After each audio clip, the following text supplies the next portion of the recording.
और अब बड़ी खबर भानु प्रतापपुर से। कांग्रेस ने उम्मीदवार की घोषणा कर दी है। कांग्रेस ने सावित्री मंडावी को उम्मीदवार बनाया है। मनोज मंडावी की पत्नी है सावित्री मंडावी। आपको बता दें कि मनोज मंडावी के निधन से ये सीट खाली हुई है, जिसके बाद अब इस पर उपचुनाव होना है। बीजेपी ने ब्रह्मानंद नेताम को उम्मीदवार बनाया है, तो कांग्रेस ने सावित्री मंडावी को मैदान में उतारा है। और अब आपको बता दें कि यहाँ पर कल ही घोषणा बीजेपी की तरफ से उम्मीदवार की कर दी गई थी। ब्रह्मानंद नेताम को उम्मीदवार बीजेपी ने जहां घोषित किया, वहीं कांग्रेस ने सावित्री मंडावी को उम्मीदवार बना दिया है। तो देखिए, भानु प्रतापपुर से कांग्रेस ने उम्मीदवार की जो घोषणा है वो कर दी है। आपको जानकारी दे दें कि अब दोनों के बीच में ही कड़ा मुकाबला जो है वो हालांकि देखने को मिल सकता है। तो मनोज मंडावी के निधन से ये सीट खाली हुई थी, जिसके बाद से सावित्री मंडावी का एक बयान भी सामने आ गया था। उन्होंने कहा था कि वो चुनाव लड़ना चाहती हैं, मैदान में उतरना चाहती हैं। भानु प्रतापपुर विधानसभा उपचुनाव के लिए कांग्रेस ने सावित्री मंडावी के नाम पर मुहर लगा दी है। कांग्रेस ने दिवंगत नेता मनोज मंडावी की पत्नी सावित्री मंडावी को कांग्रेस प्रत्याशी बनाए जाने की आधिकारिक घोषणा कर दी है। भानु प्रतापपुर विधानसभा सीट से कांग्रेस की प्रत्याशी सावित्री मंडावी से बात की हमारे संवाददाता नीरज तिवारी ने। भानु प्रताप विधानसभा सीट के लिए बीजेपी के बाद अब कांग्रेस ने पत्ते खोल दिए हैं। कांग्रेस ने सावित्री मंडावी पर अपना मुहर लगा दिया है।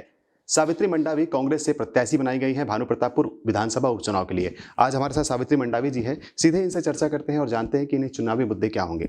मैम, पहले तो आपको बधाई कि आपने कांग्रेस पार्टी से जो है टिकट मांगा था, कांग्रेस पार्टी ने आपका जो है उम्मीदवार तय कर दिया है। हाँ, धन्यवाद भाई। पहले तो आदरणीय स्वर्गीय मनोज मंडावी जी के आकस्मिक निधन पर जो रिक्त हुआ है भानु प्रतापपुर विधानसभा क्षेत्र का, घोषित होने के बाद से लगातार क्षेत्र के जनता द्वारा मेरे समक्ष विधानसभा के प्रत्याशी के रूप में भाग लेने के लिए सभी महिलाएं, सभी जनता, सभी क्षेत्र लोग हमेशा उनकी भावनाओं को ध्यान में रखकर मैं जो शासकीय सेवा से त्याग पत्र देकर उनको जो है पार्टी से टिकट की मांग की। तो जिस पर कांग्रेस ने मुझ पर विश्वास जताते हुए भानु प्रताप की जनता की भावना का सम्मान करते हुए मुझे अधिकृत प्रत्याशी घोषित किया है। अधिकृत प्रत्याशी घोषित किया है। बीजेपी ने जो है अपने पत्ते खोल दिए हैं। भानु प्रतापपुर विधानसभा सीट से ब्रह्मानंद नेताम का नाम तय हुआ है, क्या कहेंगे इसमें? हाँ, वो ब्रह्मानंद नेताम भैया वो भी उस समय लड़े, तो उस समय मेरे पति मंत्री रहते हुए उनको उस समय टिकट नहीं दिया गया, पर उन्होंने लड़ा, निर्दलीय लड़ा, तो भी उस समय ज़्यादा मतों से नहीं हारे थे, वही करीबन 600 कुछ 700 ऐसी, मतलब सेकंड, कांग्रेस का सेकंड पोजीशन रहा। तो उनका कार्यकाल भी देखी मैंने, पर देखो सेकंड बार फिर उनको नकारा गया, फिर इनको दिया गया, तो ये भी निकाल लिए टिकट, उस समय जीत गए थे। जो विधानसभा सीट है उस सीट से मनोज मंडावी जी 3 बार चुनाव जीत चुके हैं, काफ़ी अच्छा कार्य भी किया है। किन मुद्दों को लेकर जनता के बीच जाएंगी? तो उनका काम जो है, कार्य करने का शैली जो है बहुत ही अलग था। वो तो जहाँ भी जाओ वहाँ तो उनके इतने काम किए हैं तो मैं गिना नहीं सकती उनके काम को, क्योंकि इतने साल तक 24 साल तक उन्होंने क्षेत्र के जनता का सेवा किया। अभी भी बीच बीच में मैं गए थे कि श्रद्धांजलि कार्यक्रम में गई हूँ, तो सभी ने उनके काम को ही गिनाया। जहाँ जहाँ मैं गई तो बस ये बोले कि ये देखो दीदी, या ये देखो भाभी, भैया का बनाया हुआ ये क्षेत्र उनका भवन है। मतलब सभी समाज को उन्होंने, ऐसा कोई समाज नहीं हो जिसको भवन के लिए ना दिया हो। हर क्षेत्र में उन्होंने, सड़क हो, चाहे शिक्षा के क्षेत्र में हो, स्वास्थ्य के क्षेत्र में बहुत काम किया। तो जो भी अगर उनके अधूरे जो काम होंगे उसको मैं पूरा करने की कोशिश करूंगी। आदिवासी समाज भी मैदान में कूद गया है। आदिवासी समाज के लगभग आज जो है कई दावेदार जो है सामने आ चुके हैं, क्या कहेंगे इसमें आप? हाँ, देखो भाई, मैं भी इस समाज की बेटी और बहू हूँ। अब मुझसे जो भी गलती हुई हो या नहीं हुई हो, मैं तो उनसे जाके अपना आशीर्वाद मांगूंगी, और मेरे को पूर्ण विश्वास है वो मुझे अपना आशीर्वाद देंगे। प्रदेश और केंद्रीय संगठन का क्या धन्यवाद ज्ञापित करेंगे? हाँ, बहुत बहुत धन्यवाद दूंगी सभी को जो मुझे अपना यहाँ इस क्षेत्र भानु प्रतापपुर विधानसभा क्षेत्र के लिए प्रत्याशी घोषित किए, उनके लिए सबको बहुत बहुत धन्यवाद। निश्चित तौर पर खुशी का भी है लेकिन दुख भी है, क्योंकि स्वर्गीय मनोज मंडावी जी का महीने भर पहले निधन हुआ है और कल उनका जन्मदिन था। सावित्री मंडावी जी हमारे साथ थी, जिनका कहना है कि कांग्रेस पार्टी ने उन पर उम्मीदवार बनाया है, कहीं ना कहीं उनकी उम्मीदों पर जरूर खरी उतरेंगी। जो ये भानु प्रतापपुर विधानसभा सीट है, ये उनके मनोज मंडावी जी के निधन के बाद खाली हुई थी और कांग्रेस प्रत्याशी बनकर अब ये उन्हीं जनता के बीच जाएगी जिस जनता के बीच उनके पति जाया करते थे। Neeraj Tiwari, News State, Kanker.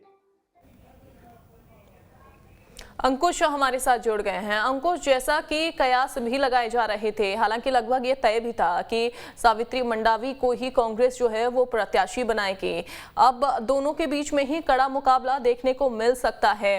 क्या कहना चाहेंगे आप? साथ ही ये भी हमें जानकारी दीजिए कि अब किन किन मुद्दों को लेकर बीजेपी और कांग्रेस के जो दोनों उम्मीदवार हैं वो जनता के पास जाएंगे।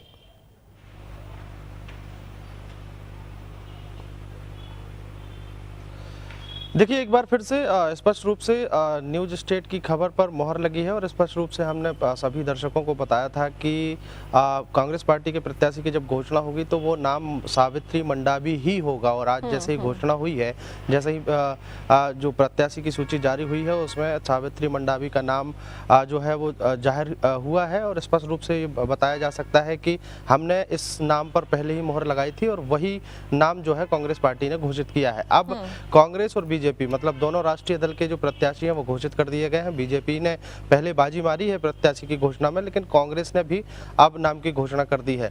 ब्रह्मानंद नेताम जो है वो बीजेपी की तरफ से चुनाव लड़ते नजर आएंगे और सावित्री मंडावी जो है वो कांग्रेस की तरफ से मैदान में है। जिस तरीके से कांग्रेस पार्टी की तरफ से जो अभी हाल ही में 1 महीने पहले जो मनोज मंडावी का निधन हुआ है, वो विधायक हैं, 3 बार विधायक रह चुके हैं उस क्षेत्र से, तो छवि अगर देखी जाए तो आदिवासी लोगों में, आदिवासी समुदाय में मनोज मंडावी की जो छवि है वो काफ़ी बेहतर रही है। और अच्छी छवि होने के कारण ही उन्हें 3 बार उस क्षेत्र से विधायक चुना गया है। मतलब साफ है कि उस क्षेत्र की जनता का कहीं ना कहीं जो समर्थन है वो इस मंडावी परिवार को रहा है। अब बात आती है कि नए प्रत्याशी के रूप में, चूंकि खुद प्रत्याशी होना और खुद एमएलए होना और अपने परिवार से किसी को एमएलए बनाना दोनों अलग अलग बातें होती हैं। वोट मांगना और वोट दिलवाना ये भी दोनों अलग अलग बातें होती हैं। अब चुनौती इसलिए भी है क्योंकि आने वाले समय में 2023 में विधानसभा चुनाव है और विधानसभा चुनाव के मद्देनजर कांग्रेस पार्टी की पुरजोर कोशिश रहेगी कि ये सीट जीतना ही है। किसी भी कारणवश अगर ये सीट हार जाते हैं या नुकसान होता है या वोटिंग परसेंट घटता है तो इसका एक बड़ा संकेत यही रहेगा कि आने वाले चुनाव में और ज्यादा मेहनत करने की जरूरत है। बीजेपी के पास खोने के लिए कुछ नहीं है क्योंकि बीजेपी ऑलरेडी विपक्ष में है।